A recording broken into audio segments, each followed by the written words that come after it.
கிறிஸ்து இயேசுவில் பிரியமான சகோதர சகோதரிகளே, பொது காலம் 20ஆம் செவ்வாய் திருப்பலி வாசங்களுக்கு உங்களை வரவேற்கிறோம். இன்றைய இறை வார்த்தை நமக்கு ஒரு முக்கியமான ஆன்மீக உண்மையை எடுத்துரைக்கிறது.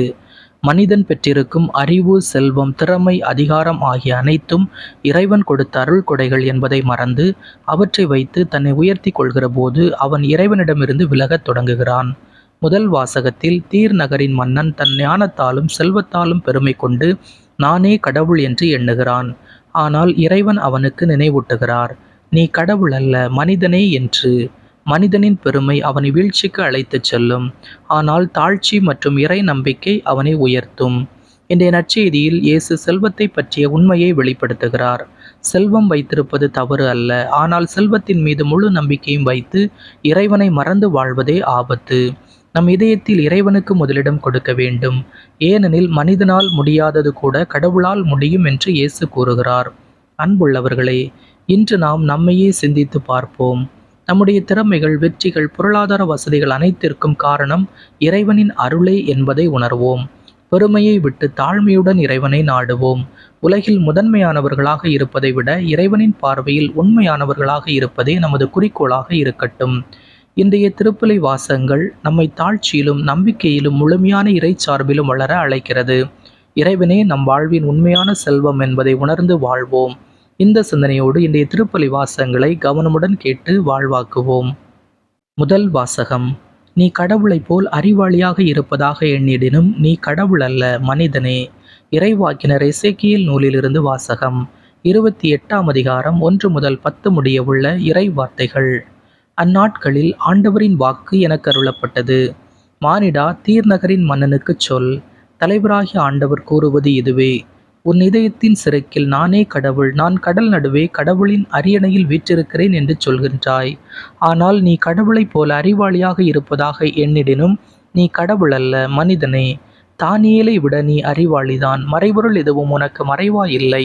உன் ஞானத்தாலும் அறிவாலும் உனக்கு செல்வம் சேர்த்தாய். உன் கருவூலத்தில் பொன்னையும் வெள்ளியையும் குவித்தாய். உன் வாணிபத் திறமையால் உன் செல்வத்தை பெருக்கினாய். உன் செல்வத்தினாலோ உன் இதயம் செருக்குற்றது. ஆகவே தலைவராகிய ஆண்டவர் இவ்வாறு கூறுகிறார்: கடவுளைப் போல் அறிவாளி என உன்னை கருதி கொள்வதால் மக்களினங்களில் மிகவும் கொடியோரான அந்நியரை உனக்கெதிராய் எழும்பச் செய்வேன். அவர்கள் உன் அழகுக்கும் ஞானத்திற்கும் எதிராக உருவிய வாளுடன் வருவர். உன் பெருமையை குலைப்பர், படுகுழியில் தள்ளுவர் உன்னை. கடல் நடுவே மூழ்கி சாவோரென சாவாய் நீயே. அப்போது உன்னை கொல்வோரின் நடுவில் நானே கடவுள் என்று சொல்வாயே. உன்னை குத்தி கிளைப்போரின் கையில் நீ கடவுளாக அல்ல, மனிதனாகவே இருப்பாய். விருத்த சேதனம் செய்யப்படாதவனைப் போல் அந்நியர் கையால் நீ சாவாய். நானே உரைத்தேன் என்கிறார் தலைவராகிய ஆண்டவர். ஆண்டவரின் அருள்வாக்கு. இறைவனுக்கு நன்றி. பதிலுரை பாடல் பல்லவி. கொல்பவரும் நானே, உயிரளிப்பவரும் நானே. கொல்பவரும் நானே, உயிரளிப்பவரும் நானே. நான் சொன்னேன், அவர்களை எத்திக்கிலும் சிதறடிப்பேன். அவர்களது நினைவு மனிதரிடமிருந்து அற்றுப்போகச் செய்வேன். ஆயினும் எங்கள் கைகள் வலிமையானவை, இதையெல்லாம் ஆண்டவர் செய்யவில்லை என்று அவர்களின் பகைவர் திரித்து பேசுவர் என்பதாலும் பகைவனின் பழிச்சொல்லுக்கு அஞ்சியும் வாளாவிருந்தேன். பல்லவி. கொல்பவரும் நானே, உயிரளிப்பவரும் நானே. அவர்கள் புத்தி கெட்ட மக்கள், அவர்களிடம் விவேகம் சிறிதும் இல்லை. ஒரே ஆள் 1000 பேரை துரத்துவதும் 2 பேர் 16,000 பேர் விரட்டுவதும் அவர்களது பாறை அவர்களை விற்று விட்டதாலன்றோ? அவர்களின் கடவுள் அவர்களை கைவிட்டதாலன்றோ? பல்லவி. கொல்பவரும் நானே, உயிரளிப்பவரும் நானே. அவர்களது அழிவு நாள் அண்மையில் உள்ளது. அவர்களுக்கு வரப்போகும் கொடுமைகள் தீவிரமாகின்றன. அவர்கள் ஆற்றல் இழந்துவிட்டவர்கள் எனவும் அடிமையோ குடிமகனோ எவனுமில்லை எனவும் காணும்போது ஆண்டவரே அவர் மக்களுக்கு தீர்ப்பிடுவார். பல்லவி. கொல்பவரும் நானே, உயிரளிப்பவரும் நானே. அல்லேலூயா. நம் ஆண்டவர் இயேசு கிறிஸ்து செல்வராய் இருந்தும் அவருடைய ஏழ்மையினால் நீங்கள் செல்வராகுமாறு உங்களுக்காக ஏழையானார். அல்லேலூயா. நற்செய்தி வாசகம். செல்வர் இறையாட்சிக்கு உட்படுவதை விட ஊசியின் காதில் ஒட்டகம் நுழைவது எளிது. மத்தேயு எழுதிய தூய நற்செய்தியிலிருந்து வாசகம். 19ஆம் அதிகாரம் 23 முதல் 30 முடிய உள்ள இறை வார்த்தைகள். அக்காலத்தில் இயேசு தம் சீடரிடம், செல்வர் விண்ணரசில் புகுவது கடினம் என நான் உங்களுக்கு உறுதியாகச் சொல்கிறேன். மீண்டும் உங்களுக்கு கூறுகிறேன், செல்வர் இறையாட்சிக்கு உட்படுவதை விட ஊசியின் காதில் ஒட்டகம் நுழைவது எளிது என்றார். சீடர்கள் இதை கேட்டு, அப்படியானால் யார்தாம் மீட்பு பெற முடியும் என்று கூறி மிகவும் வியப்படைந்தார்கள். இயேசு அவர்களை கூர்ந்து நோக்கி, மனிதரால் இது இயலாது, ஆனால் கடவுளால் எல்லாம் இயலும் என்றார். அதன் பின்பு பேதுரு இயேசுவை பார்த்து, நாங்கள் எல்லாவற்றையும் விட்டுவிட்டு உம்மை பின்பற்றியவர்களாயிற்றே, எங்களுக்கு என்ன கிடைக்கும் என்று கேட்டார். அதற்கு இயேசு, புது படைப்பின் நாளில் மானிட மகன் தமது மாட்சிமிகு அரியணையில் வீற்றிருப்பார். அப்போது என்னை பின்பற்றிய நீங்களும் இஸ்ரேல் மக்களின் 12 குலத்தவருக்கும் நடுவர்களாய் 12 அரியணைகளில் வீற்றிருப்பீர்கள் என உறுதியாக உங்களுக்குச் சொல்லுகிறேன். மேலும் என் பெயரின் பொருட்டு வீடுகளையோ, சகோதரர்களையோ, சகோதரிகளையோ, தந்தையையோ, தாயையோ, பிள்ளைகளையோ, நிலப்புலங்களையோ விட்டுவிட்ட எவரும் 100 மடங்காகப் பெறுவர். நிலை வாழ்வையும் உரிமைப் பேறாக அடைவர். ஆனால் முதன்மையானோர் பலர் கடைசியாவர், கடைசியானோர் பலர் முதன்மையாவர் என்று அவர்களிடம் கூறினார். ஆண்டவரின் அருள்வாக்கு. கிறிஸ்துவே உமக்குப் புகழ். இன்றைய சிந்தனை. விட்டுவிடுதல், மாற்றற்ற வாழ்வு ஒருவரை கடவுள் அருகில் கொண்டு செல்லும் என்பதை நற்செய்தியும், சேர்த்து வைத்தல் நம்மை கடவுளிடமிருந்து பிரித்துவிடும் என்பதை முதல் வாசகமும் நமக்கு சுட்டி காட்டுகின்றன.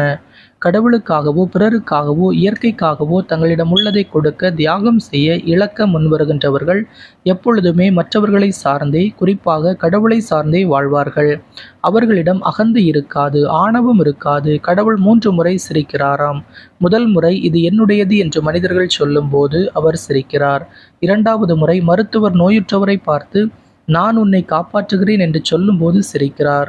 3வது முறை மனிதர்கள் பிறந்தவர்கள் அனைவரும் இறப்பதை நேருக்கு நேர் பார்த்தும் சாகா வரம் பெற்றவர்களைப் போல அகந்தையும் ஆணவமும் மிக்கவர்களாக சிலர் வாழ்வதை பார்த்து சிரிக்கிறார். எல்லாரும் நலம் வாழ நான் வாழுவேன், நான் வாழ கடவுள் எனக்கு உதவி செய்வார் என நாம் ஒவ்வொருவரும் வாழ இன்றைய திருப்பலி வாசகங்கள் நமக்கு அருள் புரிவதாக. ஜெபம். அன்புள்ள ஆண்டவரே, இன்றைய உமது இறை வார்த்தையின் வழியாக எங்களோடு பேசியதற்காக உமக்கு நன்றி செலுத்துகிறோம். ஆண்டவரே, எங்கள் வாழ்வில் கிடைக்கும் அறிவு, திறமை, செல்வம், புகழ், வெற்றி அனைத்தும் உம்மிடமிருந்து வரும் அருள் கொடைகள் என்பதை எப்போதும் நினைவில் கொள்ளும் ஞானத்தை எங்களுக்கு தாரும். எங்களுடைய சாதனைகளை கொண்டு பெருமை கொள்ளாமல் அனைத்திற்கும் காரணமான உம்மை தாழ்மையுடன் போற்றும் இதயத்தை அருளும். இறைவா, எங்கள் இதயத்தில் இருக்கும் அகந்தை, சுயநலம், உலகப் பற்றுகள் அனைத்தையும் நீக்கி உமது சித்தத்தின்படி வாழ உதவி செய்யும். செல்வத்தை நம்பியல்ல, உமது அன்பையும் அருளையும் நம்பி வாழும் நம்பிக்கையை எங்களுக்கு தாரும். ஆண்டவராகிய இயேசுவே, உம்மை பின்பற்றுவதற்காக எதை விட்டு கொடுத்தாலும் அதற்கு பல மடங்கு ஆசீர்வாதத்தையும் நிலை வாழ்வையும் தருவேன் என்ற உமது வாக்குறுதியில் உறுதியான நம்பிக்கை கொள்ளச் செய்யும்.